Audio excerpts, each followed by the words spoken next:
Olá, sejam bem-vindos e bem-vindas a mais um Gestão Unesp nesta temporada com o balanço das ações da reitoria da universidade no quadriênio 2017-2021. Devido à pandemia da Covid-19 e às restrições para o isolamento social, muitas das entrevistas com gestores estão sendo realizadas virtualmente. Neste programa, nós conversamos sobre as ações da Pró-Reitoria de Pós-Graduação com a pró-reitora, a professora Thelma Berchielli. Professora Thelma, muito obrigada mais uma vez por atender um convite da TV Unesp. Boa tarde, Maíra. Eu que agradeço o convite da TV Unesp para estar aqui com vocês, né, num final de gestão e para fazer um balanço do que aconteceu, na realidade, na minha gestão de 1 ano e 10 meses, que é o período que eu estou à frente da Pró-Reitoria de Pós-Graduação. Professora, a senhora pontuou que entrou enquanto pró-reitora da ProPG depois da saída do professor João Lima, que iniciou a gestão como nosso pró-reitor de pós-graduação, mas a senhora já era assessora do professor João Lima na ProPG. Então, nesse sentido, pensando a gestão nesse quadriênio, que pós-graduação era essa que nós tínhamos naquele primeiro momento e qual é a pós-graduação que vocês, ao longo desses 4 anos, visaram construir? Bom, eu assumi como assessora do professor João Lima, né, quando o professor João assumiu em 2017. A Pró-Reitoria de Pós-Graduação, a pós-graduação da Unesp, é uma pós-graduação que vem evoluindo ao longo dos tempos, né? Tanto que, quando nós assumimos em 2017, saiu a avaliação quadrienal dos programas de pós-graduação do Brasil. E a Unesp foi a que teve o maior crescimento, né, nos conceitos, em melhoria da qualidade dos programas, né? Então, assim, o que nós assumimos, uma pós-graduação nós temos em número de programas, somos o 2º lugar no país, né? Mas em programas de excelência, nós somos o 7º, né? Então, a gente entende que isso tem que melhorar. E o que é que nós esperamos, né? É lógico que a avaliação quadrienal, ela só vai sair esse ano, né? No ano de 2021. Mas nós fizemos uma avaliação e nós não temos um número pequeno de programas de pós-graduação, né? Nós tivemos uma evolução, porque nós éramos o 9º no quadriênio lá atrás, passamos para o 7º quando saiu, mas é que nós somos muito grandes, éramos, né, 152 programas.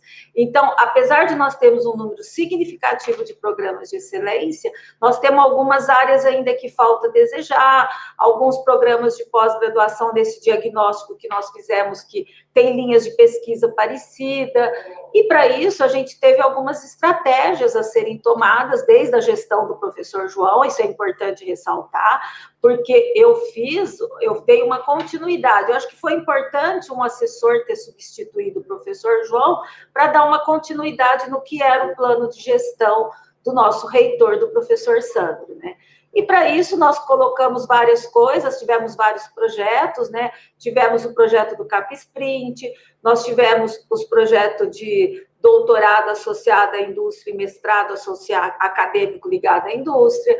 Nós investimos muito nas fusões dos programas, porque a gente entende que nós temos que ter uma redução de programas para tornar esses programas mais fortes, mais sustentáveis. E também uma outra coisa foi o prêmio Tese, né, de Unesp, que eu acho que foi extremamente importante. Além de que o outro projeto que foi importante logo no início foi em relação a organizar os recursos que a gente recebe da CAPES, porque praticamente a pós-graduação da Unesp, do país inteiro, ela é financiada pela CAPES. Então, nós tivemos uma estruturação. Então, são projetos que a gente tem desde o início da gestão do professor João e que eu dei continuidade. Professora, dentre esses projetos, um que a senhora coloca desde o início da gestão nas entrevistas que nós realizamos ao longo desses quase 2 anos, diz respeito à fusão dos programas de pós-graduação.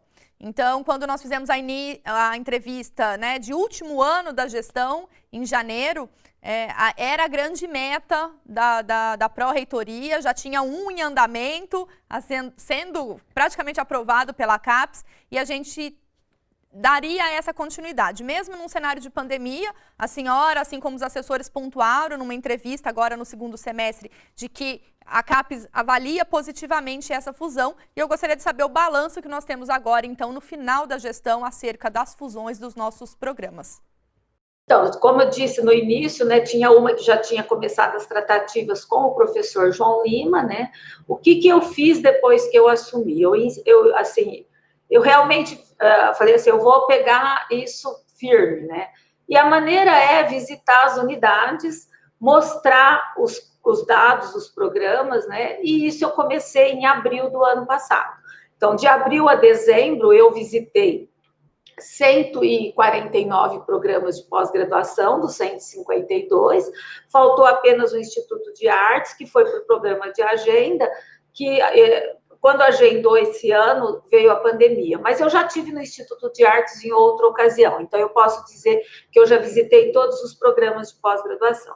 Então, a primeira etapa foi, eu visitei esse programa com uma pessoa aqui, que é a Jaqueline, que cuida da plataforma Sucupira, fizemos os levantamentos de cada PPG, nas unidades eu fazia as reuniões gerais com o diretor, com todo mundo apresentando os dados daquela unidade, e fazia reuniões com cada PPG, né? E também com as STPG fiz reuniões. Então, a gente apresentava os dados, todos os dados do programa. Eu nunca saía daqui, né, quando eu fui visitar, com uma opinião formada sobre quais programas deveriam ser fundidos. E muitas vezes, a gente chegando ali, a gente descobria isso, né? Então, eu não tenho dúvida que, assim, nós conseguimos, e que já está consolidado na CAPES, né, 20 fusões, né, que isso significa 10 programas que reduziram 10, mas nós enviamos 13 projetos de fusão que estão envolvidos 26 projetos. 3 ainda estão em análise na CAPES. Os outros 10, eles já estão tramitando, alguns já estão aprovados no Conselho Universitário, passou na CCPG e vai aprovar no Conselho Universitário. O que nós fizemos esse ano com a pandemia? Porque os projetos só foram enviados em julho. Nós intensificamos as reuniões com os coordenadores de área, onde os programas iam ser fundidos. Então, fizemos as reuniões por Hangout. A maior parte dos coordenadores de área ajudaram nesse processo, porque eles liam todo o projeto de fusão antes de enviar para a CAPES, e eu acho que esse foi o sucesso. Até porque, né, a CAPES, inclusive, citou isso numa notícia que ela saiu, mostrou que a Unesp tem um projeto institucional para os programas de pós-graduação. E não simplesmente, não é porque a portaria da CAPES lá de 2018 normatizava aquilo, né? Não era para manter conceito de programa, porque muitas fusões, por várias vezes a CAPES disse isso. Então, o programa 3, 4 se funde para garantir o conceito. No caso da Unesp, não, foi realmente esses programas de pós-graduação, eles refletiram, viram que eles vão ser muito mais fortes, porque nós temos fusão de programa 7 com 6, 6 com 5, né? E, assim, muitos desses programas já tinham sombreamento de docentes, linhas de pesquisa parecidas. Dá para fazer mais? Dá, porque tem 2 áreas que me frustrou muito, que eu não consegui fazer fusões. Na área de agrárias 1, que eu acho que nós somos muito grande, inclusive existe uma crítica em relação a isso na CAPES, e na área da medicina, né? Porque na área da saúde, não posso nem falar porque as odontos, nós tivemos 2 fusões de odonto, em São José dos Campos e em Araraquara. Mas eu acho que a Faculdade de Medicina tem um número muito grande de programas, que para ter a sustentabilidade, eles precisam refletir. Mas a gente entende, e a agrárias principalmente, tanto o Jabuticabal como o Botucatu. Botucatu, nós tivemos uma fusão na área de agrárias. Eu entendo que é uma reflexão, é um amadurecimento, né? Para alguns é mais fácil, para outros não, mas os que fundiram saíram bem satisfeitos. É lógico que eu acho que eles vão colher os frutos, demora um pouco, né? Mas são programas que ficaram muito bons, muito fortes, muito sustentáveis, né? Mostrando que a Unesp teve uma política institucional. E é importante dizer, para finalizar isso, que isso sempre foi, até das gestões anteriores. O professor Macari falava isso, a professora Marilze falava isso, o professor João. O que acontece é que quando eu assumi, e o tempo era curto, né, eu virei e falei, eu vou me dedicar a isso, e meus assessores continuaram cuidando do restante. E eu abri mão de qualquer outra coisa para fazer e visitar as unidades, porque eu acho que o corpo a corpo... E foi bom, né, porque se eu não tivesse visitado o ano passado, né, esse ano não teria sido possível, porque eu visitei 149. Eu não tenho dúvida que quem entrar aqui, né, vai já pegar um sistema diferente, e eu brinco assim, que a diferença, como eu trabalho com boi, eu peguei o touro pelo chifre, né, eu realmente fui às unidades, mostrei, né, quando eu não gosto, eu não sei disfarçar, né, mostrei as coisas, foi isso, eu acho que foi muito legal, e esse contato com os coordenadores de área, e esse diálogo com a CAPES foi muito importante. Professora, mencionando esse diálogo com a CAPES e a qualidade, né, a excelência dos nossos programas de pós-graduação, a senhora mencionou na primeira fala a relação que os programas de pós-graduação hoje estão estabelecendo com o mercado de trabalho, inclusive o programa de pós-graduação acadêmico e não o lato sensu. Eu gostaria que a senhora falasse um pouquinho sobre o impacto disso para a nossa universidade, nesse diálogo de inovação e empreendedorismo, que também foram mote da gestão. Realmente, assim, isso daí quem estimulou a gente, né, esses doutorados acadêmicos, né, associados à indústria, foi o CNPq, que soltou editais, né, então eles fizeram 2 pilotos no país, um foi na Federal do ABC, outra foi no ITA, e o primeiro edital que foi lançado acho que foi em novembro de 2018, foi um pouco antes do professor João Lima sair, né, ele deixou comigo, que era assessora, para que eu escrevesse o projeto, né? Lógico que eu não fiz sozinha, eu fiz isso junto com a UIM e junto com a PROP, né? Porque é uma coisa em conjunto. E no primeiro edital que teve, né, o máximo de bolsa, mas aí era só o doutorado acadêmico associado à indústria.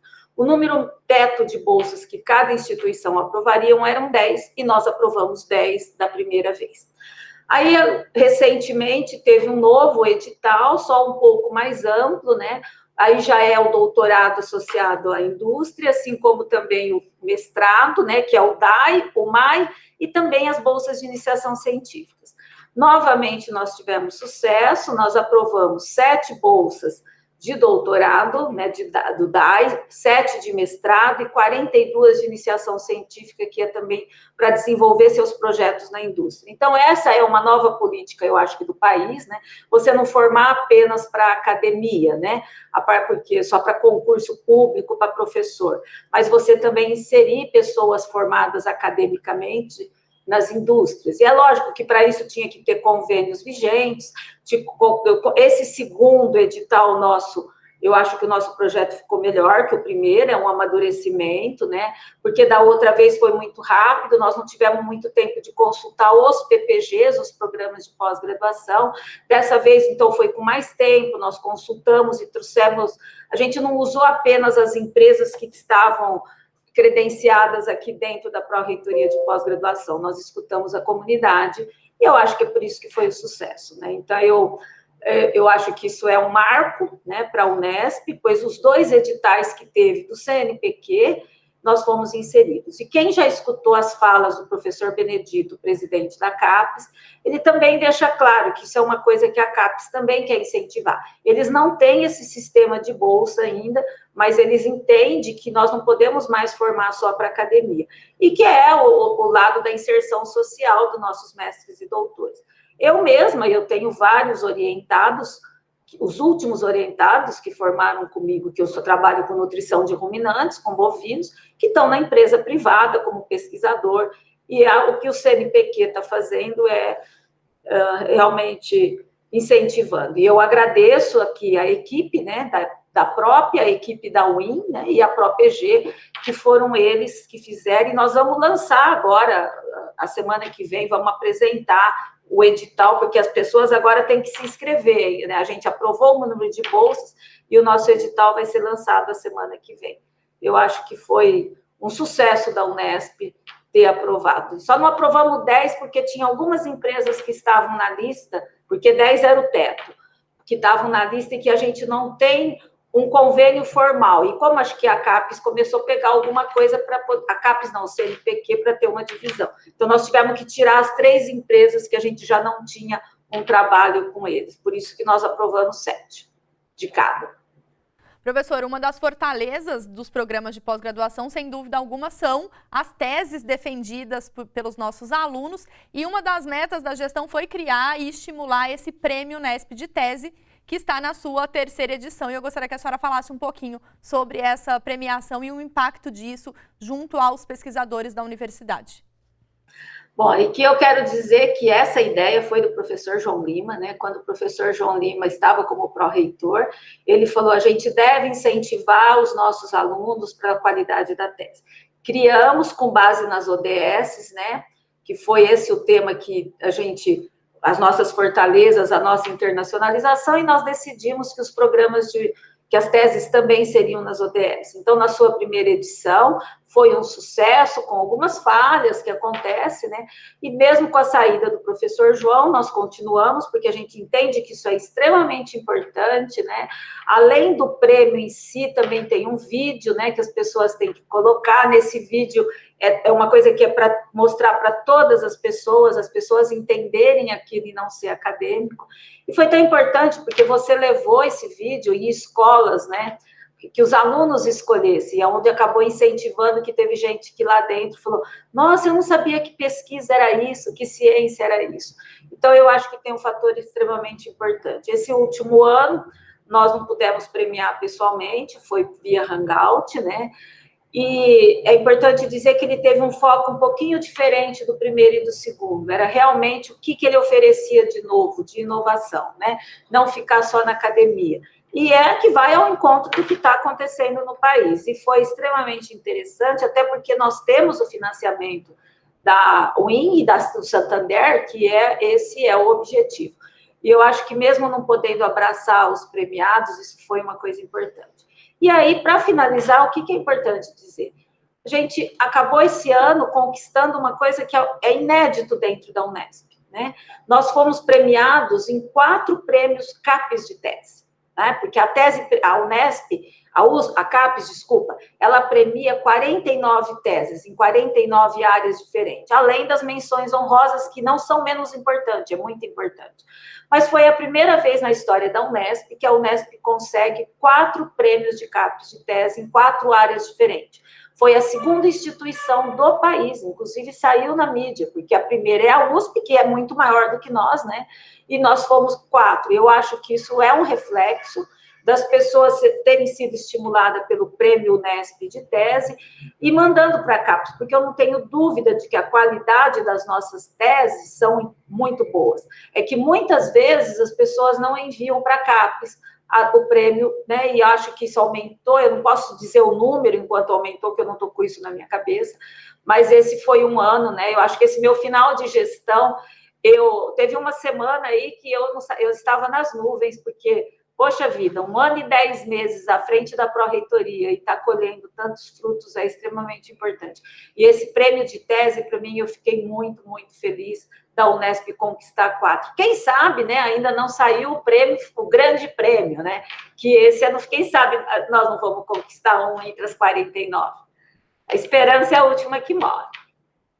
Professora, uma outra grande conquista da Pró-Reitoria de Pós-Graduação, em conjunto com a pesquisa e com a área de internacionalização da universidade, é o CAPES-Print. Nós já falamos sobre ele em outras entrevistas, mas para o balanço da gestão, o que representa o CAPES-Print e quais ações estão em desenvolvimento neste momento de fim de gestão e o planejamento das atividades que ficam junto ao projeto?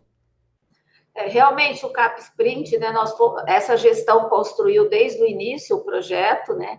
Ele, quando foi aprovado, foi o 2º maior orçamento do país, né? A Unesp. E foi uma mudança de paradigma, né? Por quê? Porque a gente sempre acabou, assim, que pese nós sermos os gestores do CAPES-Print, porque quem é o gestor é o pró-reitor de pós-graduação, isso fica lotado na pró-reitoria de pós-graduação, mas foi um trabalho conjunto, né, da ARECS, da Assessoria de Relações Externas, e da PROP, né. Então, assim, a gente tudo construiu junto. No início foi muito difícil, a gente lançou as redes apenas, né?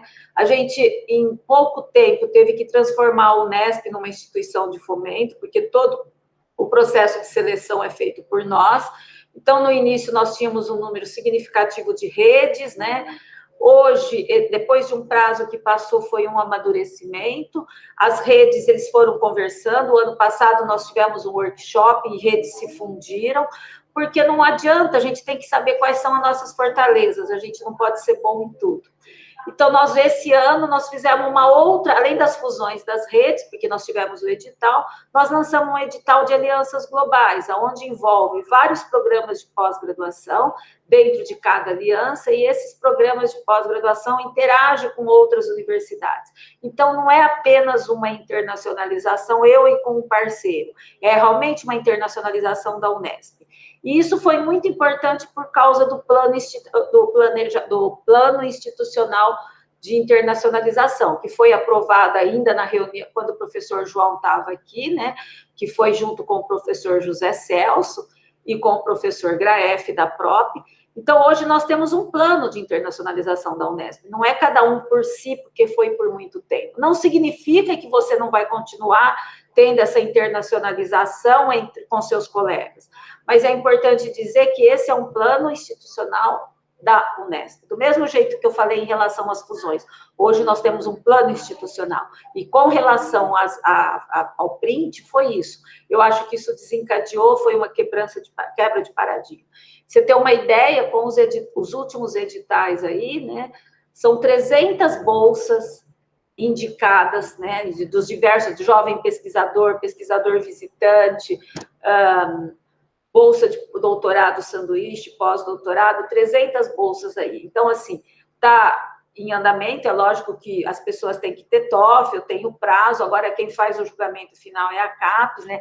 Tudo lançado, foi feito um sistema de internacionalização aqui dentro, eu acho que está extremamente organizado, quem chegar aqui vai ser difícil tocar, mas ele está todo organizado. E eu não tenho dúvida que no futuro, né, eu acho que com esse projeto internacional de internacionalização, a Unesp vai galgar coisas muito melhores do que o que nós temos. E foi um empenho. Na realidade, a gente abriu para 5 alianças globais, mas as 8 eram muito boas. Então, o comitê gestor entendeu que se tinha recurso, vamos aprovar as 8. O prejuízo que nós tivemos em relação ao CAPES-Print, para terminar essa parte aqui, foi, infelizmente, a pandemia, né? Então, esse foi um ano que não teve mobilidade, foi um ano traumático, que às vezes nós tínhamos pessoas no exterior que tiveram que voltar, pessoas que estavam com tudo agendado para ir, não puderam ir, foram remanejados, né? E nós estamos em contato com a CAPES, com o FOPROP, para viabilizar que a gente não perca esses recursos, né? Mas eu não tenho dúvida que isso foi uma marca dessa gestão.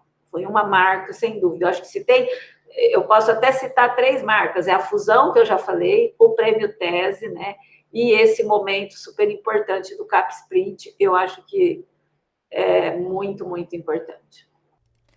Professora, a senhora mencionou essa questão da institucionalização de projetos e aí diretamente relacionados à pró-reitoria de pós-graduação, mas também tivemos ações institucionais no sentido de aprimorar o trabalho vinculado à pró-reitoria de pós-graduação, mas sobre isso a gente comenta no próximo bloco.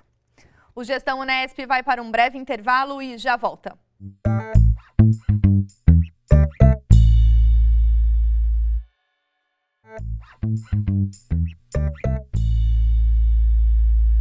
O Gestão Unesp está de volta com um balanço das ações do quadriênio 2017-2021 da reitoria da universidade. Hoje nós recebemos a pró-reitora de pós-graduação, a professora Thelma Berchielli. Professora Thelma, nós comentávamos os grandes projetos, os grandes frutos que foram implantados ao longo dessa gestão, mas a caráter institucional também tivemos algumas atividades vinculadas à ProPG e a primeira delas foi uma alteração no regulamento, no regimento, melhor dizendo, da pós-graduação da nossa universidade, o que implica novos regulamentos dos nossos programas de pós-graduação. Então, qual caminho foi esse percorrido, professora?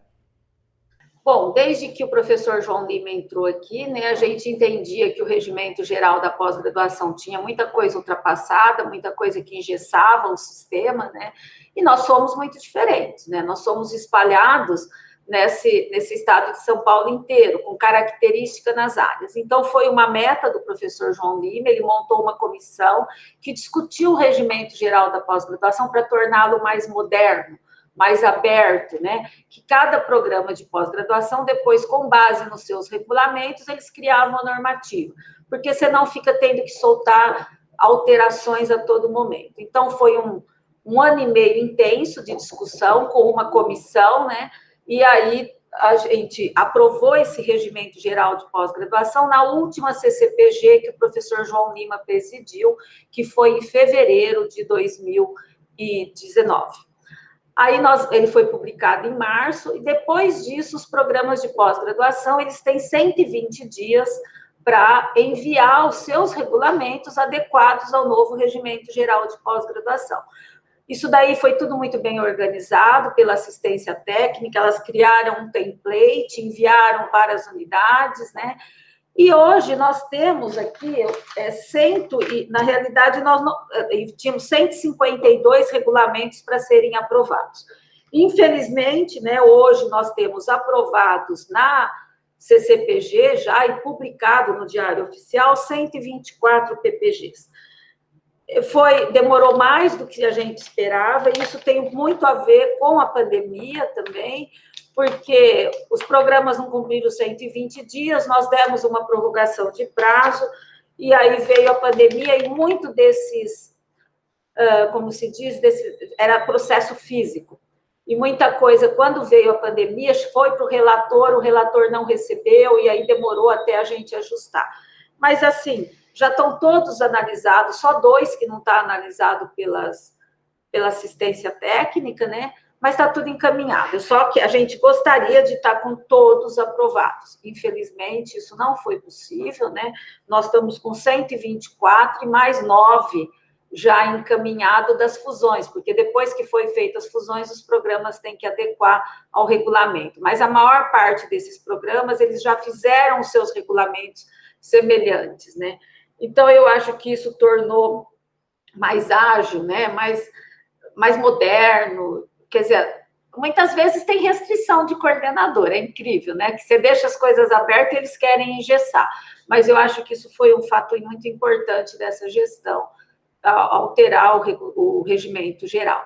E isso desencadeou uma outra coisa, também foram alterados, né, os regimentos do lato sensu, que é da especialização, foi atualizado também da medicina, das residência médica, da residência multiprofissional, tudo isso foi feito, não foi apenas dos acadêmicos, né, e dos estrito sensu, os lato sensus também teve alterações para modernizar os regimentos.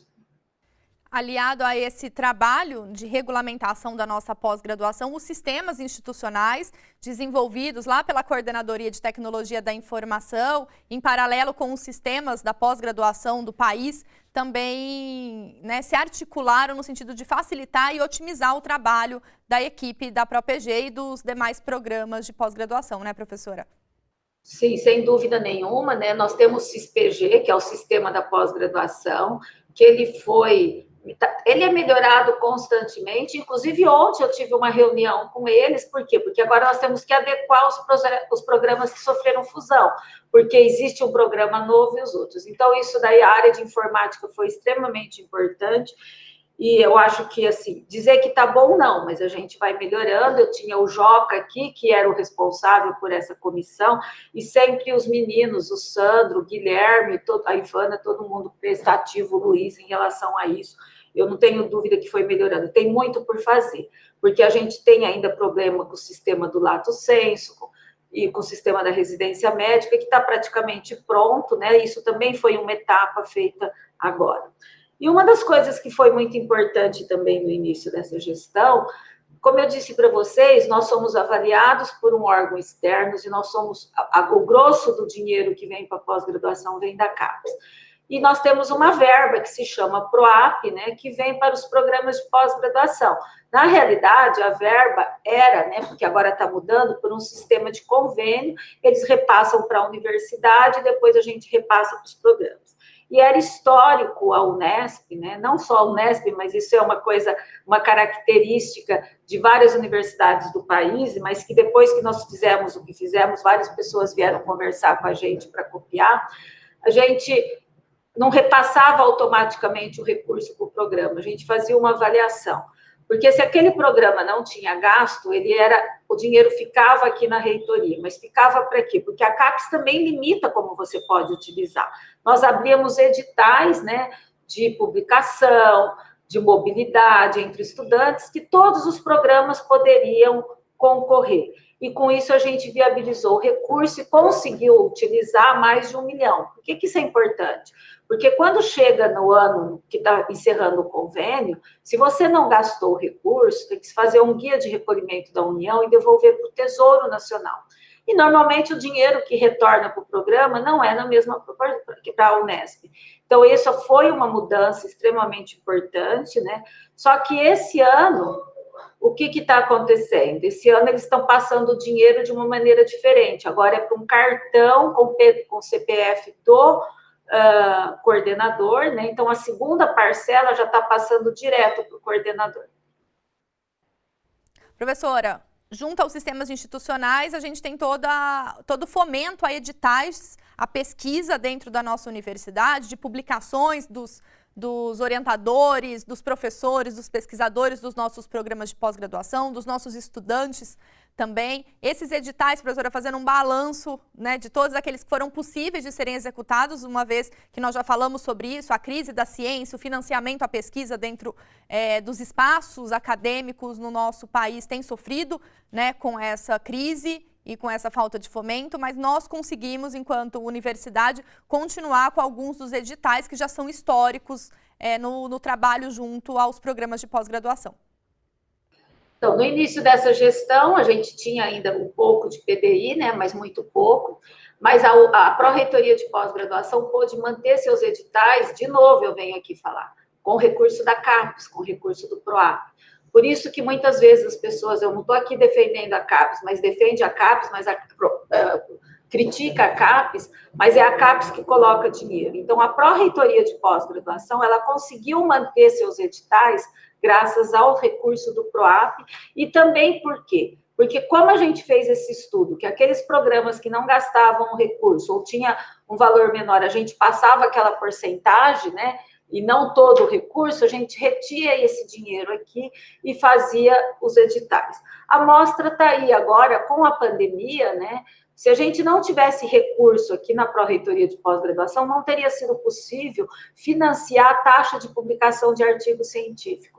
Nós gastamos mais de 400 mil, isso é dinheiro PROAP. Se ele tivesse sido repassado para as unidades, estaria parado lá. Então, foi através de editais e a gente conseguiu manter. É lógico que esse ano não teve edital de mobilidade, a gente usava esse tipo de recurso para trazer pesquisador visitante, principalmente para os programas 3 e 4 que não estão no CAPES-Print, né, que eles não teriam direito, e para poder proporcionar que esses programas consigam se internacionalizar. Isso não foi possível esse ano, mas nós usamos todo o recurso praticamente que estava aqui conosco, né, no edital de taxa de publicação. Nós só encerramos, a gente até vai deixar um recurso para gestão aqui, nós só encerramos porque não dava tempo, por causa do ano fiscal, de repassar o recurso para isso. Então, nós encerramos antes do dia 15 de dezembro por conta disso.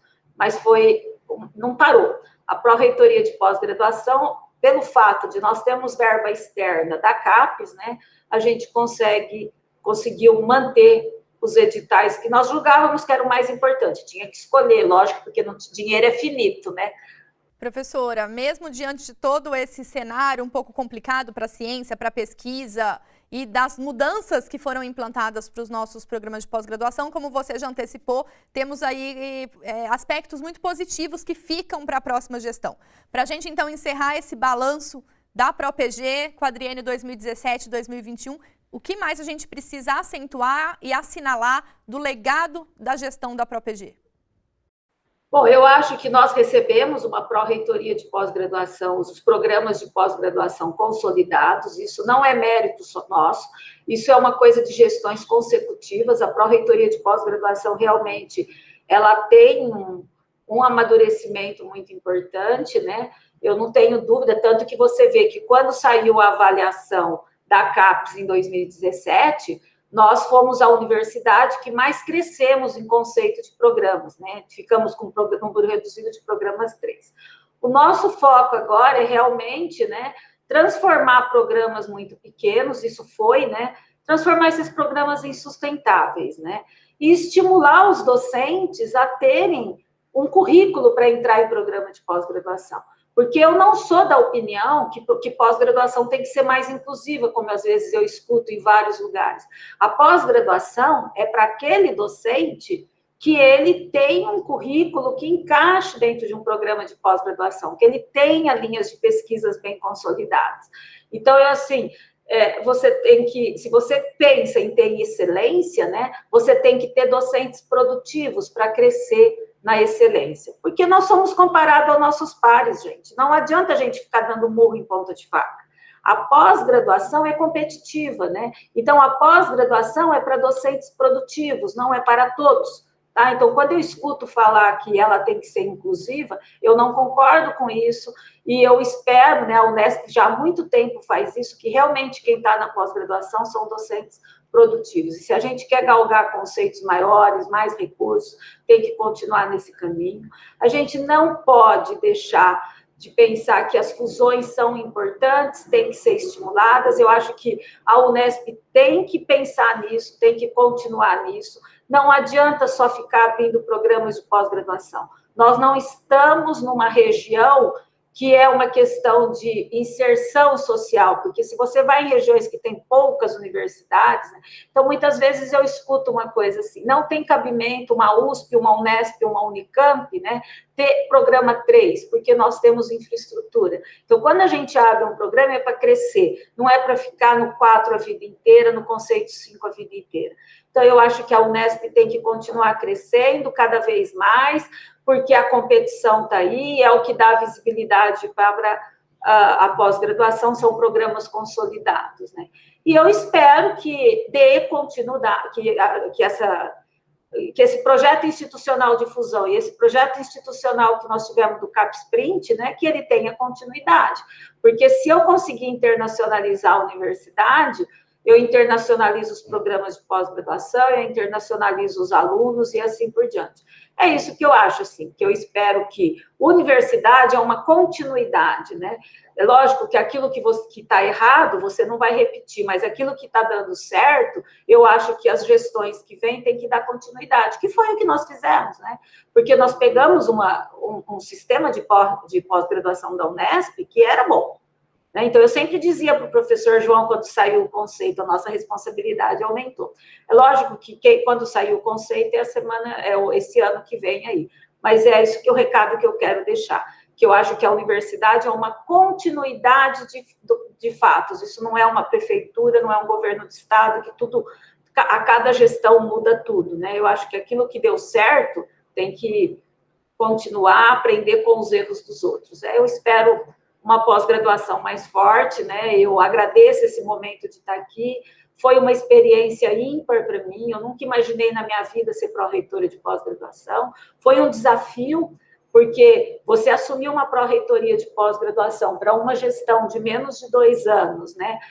Da universidade que tem o segundo maior número de programas de pós-graduação, foi um desafio. Mas eu acho que eu fiz bem feito. Eu saio daqui satisfeita, né? Com o trabalho, foi uma experiência ímpar. Lógico, a gente tem coisas que a gente aprende, né, muito, que gosta e que não gosta, mas o aprendizado é isso. Eu quero agradecer vocês, né, agradecer toda a comunidade unespiana por ter confiado em mim, pedir desculpa, porque às vezes eu sou uma pessoa meio ríspida, né, mas ontem eu disse, um colega, um docente falou uma coisa para mim que me marcou na última CCPG. Ele virou e falou assim, professora, a senhora não disfarça, se gosta, a senhora mostra, se não gosta, a senhora mostra, na sua fisionomia. E essa é a verdade, o que eu tenho que falar, eu falo na lata e eu não mando recado, né? Então, eu nunca vou falar uma coisa por trás. Então, me desculpem a minha maneira de ser, mas talvez por eu ser zootecnista e trabalhar com bois, né? mas eu sou uma pessoa autêntica e eu fico muito, muito feliz de ter a Unesp ter me proporcionado tudo que ela me proporcionou na vida, porque eu trabalho para essa universidade. Não é essa universidade que trabalha para mim. Isso aí é uma coisa que eu faço questão. Aprendi isso com uma pessoa, o professor Marcos Macari, e eu falo isso muito. Quem paga meu salário é a Unesp, eu trabalho para essa universidade, não ela para mim. Muito obrigada a vocês. Obrigada, professora Thelma, obrigada também a toda a equipe da ProPG, que sempre foi gentil a atender às nossas demandas e acredito que também todas as demandas da nossa comunidade. Muito obrigada, professora. Obrigada a você.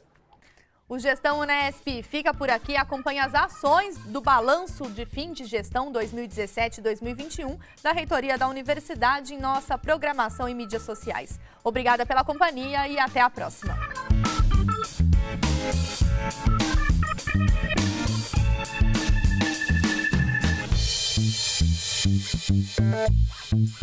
you.